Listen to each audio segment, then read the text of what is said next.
Welcome back to The Place We Run, our special Trail Chaser series, proudly sponsored by RMB.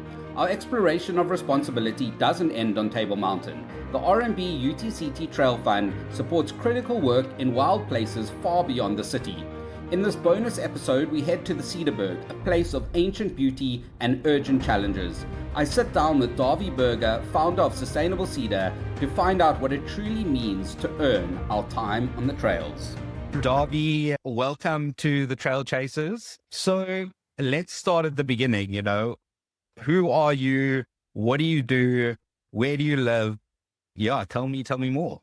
Yeah, so basically I've been living out here in the southern Cederberg for the last 17 years with my wife, just doing tourism stuff, campsite and houses, and started to work with Quentin from the Leopard Trust with a lot of conservationists and just grew that into even more conservation work and awareness stuff. So when did Sustainable Ceder start, and what kind of was the background and the mission to kind of starting it? It started 2 years back, 2023, about October. We said, okay, let's do this full time while we're running a tourism farm. I think it started because we were so entwined with all the conservation entities, like doing the real hands-on work on the field and really observing stuff. And over time, we really realized, especially over COVID time, we realized we all say, oh, someone's going to come into the Cederberg and come do conservation work on the cedars. Someone's going to do it full time, and our clock is also ticking. And what really bothered me is the cedar trees, Clanwilliam Cedar trees, is right on top of almost like the keychain of conservation up here in the Cederberg. It's what the Cederberg is known for. And that bothered me that there's no one doing it full time. And I just said, listen, let's drive it, because we heart and soul in the Cederberg, but let's drive it. And I contacted Helen from the Leopard Trust, and she said to me, Dawie, we'll support you. Start an NPO, non-profit organization, and drive it. We do have the passion for the Cederberg from environmental and community sides, and that's where we are. In terms of, Sustainable Cederberg, what are you kind of, I guess, day to day? What are your duties? As you kind of mentioned, your main goal, I guess, is the conservation around the sort of cedar trees, but what does that kind of mean in a practical purpose, in practical sense? Yeah, so on the one side, we run a tourism farm. We run about 25 campsites and a few houses, and then vineyards and truffle field. But we also drive the conservation passion side, creating awareness these days about the Cederberg, especially because it got so busy after COVID. And we just realized we need to spread more awareness about conservation. We do know the shortfall of conservation in the Cederberg, the management side of it.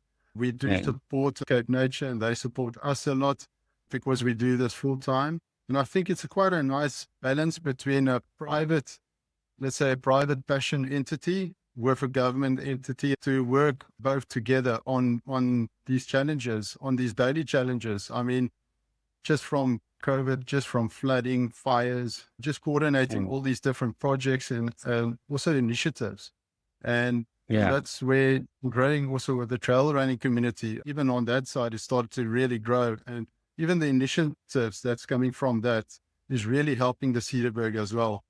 Moving on to trail running and the Cederberg getting a lot more busier. Obviously, you've seen a massive influx into the Cederberg. So in terms of sustainability, how are you kind of tackling that? Luckily, southern Cederberg is limited, especially with accommodation. So there's only so many people that can really come up here, visit it. And most people visit this area from, I would say, September, October, when it slightly warms up. Winter times can be quite harsh up here. We can have a minimum of about 9 degrees. That's not ideal for camping at all. It's also a lot of, this time normally busy because we do have a lot of school groups. We also do have a lot of trail running events going on in the Cederberg. So it does have challenges, but it's all about linking with the trail run entities and see what part of the Cederberg they can use, so that not all the entities is focused on just, let's say, on more the commercial routes, almost like the Wolfberg Arch or the Cracks, the Maltese Cross. So it's quite nice to diverse that. And I think it's all about communication and getting everyone on the same page roughly. that helps a lot so that we can disperse these events and also talk about our challenges that we face in the Cederberg from a management side. I guess the golden question here is, what does a race on Table Mountain have to do with the Cederberg? So talk me through the link with UTCT and the Trail Fund. How did that come about and how does that partnership work? I think in life, what I picked up with conservation and in life in general, Western Cape is small. It's like you walk just half an hour and you walk into someone you know. And a lot of people visit the Cederberg, and we've been linking with so many individuals, creating awareness. I think easily for the last 12, 15 years, we've been creating awareness of conservation and things. And I think there's just people that you meet and they run these great initiatives and trail running groups and stuff. And, that's also a great way to push back into the Cederberg. Events in Cape Town can be large numbers, but up here it's more a bit almost like exclusive and it's quite wild as well. And we have a lot to offer from rock formations, our diversity. You can have some of the routes, you can have all for yourself. If you know where to run in the Cederberg, you can have it all for yourself.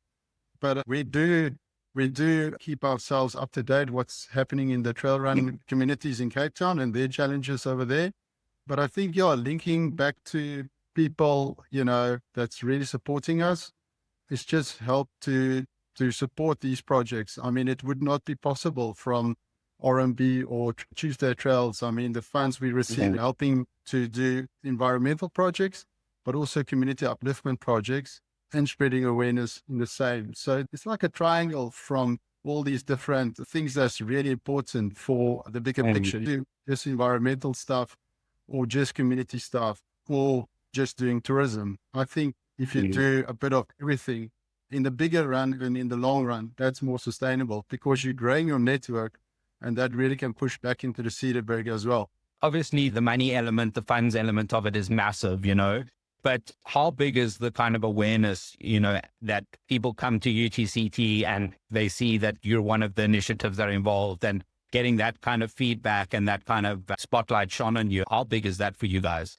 I think it's much bigger than we can actually pick up from our side. We recently did a campaign where we were on a shortlist for European funding, and we could see that our message was going across the world through so many different countries. And that's special. And it shows you that it's your network that's growing. And it's not something that you build up yesterday. It's something we've been building for years. When you start an NPO, you need to then start building your network. But in this case, first build your network, then starting your NPO, because then you've done almost kind of your homework. You know where to take those projects and initiatives, and you can ask a favor for, because they know you here for the long run. And that's what's nice all about trail run entities, especially the guys that are here for the long run, having this open space, but pushing back into this open space because we want to protect it. And yes, so there's so much work that needs to be done, but it's not that it's not possible. I mean, it's from alien clearing and footpath maintenance, almost the same stuff you have in Cape Town. We at least don't have the security issue. Yeah. And I mean, that actually leads nicely into my next question is, how closely do you work with the likes of Friends of Table Mountain and, the guys over here, to kind of share knowledge, share resources and the like? Yeah, so I follow Andy Davis, the Friends of Table Mountain. They're doing amazing work there on Table Mountain. And I do see that same thing happening in the Cederberg as well, where we work with Cape Nature, working on footpaths, working on some of the mountain huts, and also linking the community. There's beautiful community villages that trail run entities can use, and you build it into your trail, and the community benefits out of that. So much more actually comes, They start socialing with people, and I think they also broaden their knowledge and their self-esteem, and that's really beautiful. I think 10, 15 years back, when you were speaking to a local guy, let's say in the Wuppertal area or smaller communities, and you were speaking English, they would run away.